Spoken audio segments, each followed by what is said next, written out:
Being indifferent and not caring are two very different things. Indifference can be very powerful when applied in the right circumstances. Not caring is a bit different and is more a lack of interest, a lack of engagement with a particular matter or subject. And that has more of a negative connotation to it. But why is indifference so powerful? People who follow the philosophy of Stoicism, they believe and understand the power of indifference. And it's not about living your life indifferently, but it's about knowing how to carry yourself, knowing how to focus yourself in certain situations. If something's working out for you, a plan is coming to fruition as you expected, you've made a plan, you've put in a lot of effort, you've invested time, energy, maybe money, things are working out. You you engage with that, you see it through mentally, you keep thinking how you can improve, how you can do this, how you can do that. When things are not working according to plan, when things maybe go wrong, instead of having this knee-jerk reaction of complaint, of criticism, of being upset, this is where indifference can be very powerful. Because if something's going very well, you can engage with it in a positive way. If something's not going very well, you don't want to engage with it in a negative way because you're perpetuating that negative momentum. That's where you want to be indifferent. And what indifference means in this context is just to observe the situation for what it is. It's kind of like there was a river flowing downstream, but something happened and the river took a detour, and the river no longer flows in the same direction, but now flows in a whole different direction.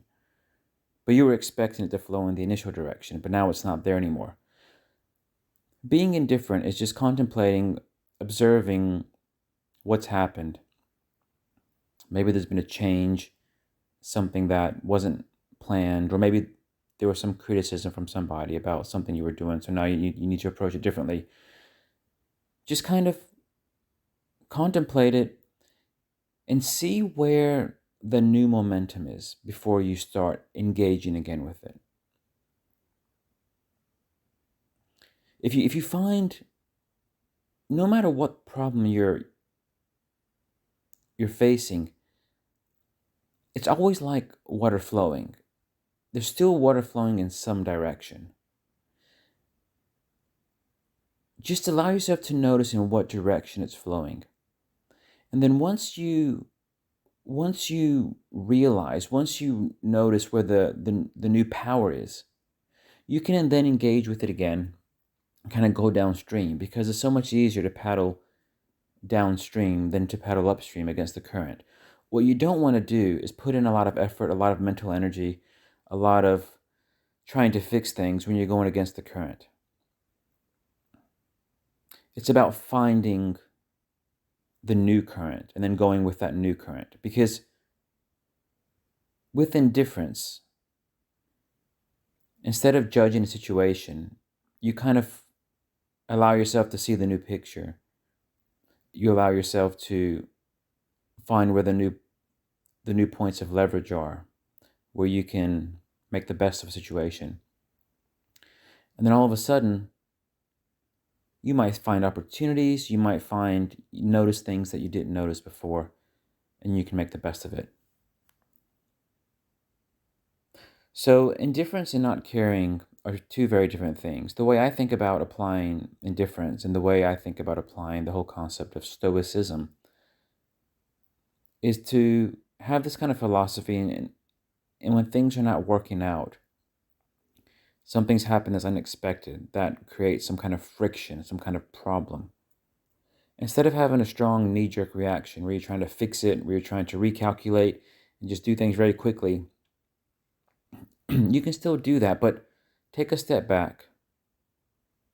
Just recognize the situation, the new situation, for what it is. Don't judge it. Because every new situation that you're you're facing, there is a new point of leverage. There is a new momentum. There is a new stream flowing. And there's this current that is moving, but it's like a different direction. What you want to do is just kind of have that non-judgmental, indifferent vantage point just long enough so you can recognize where this new flow is, where this new current is. And then you can hop onto it.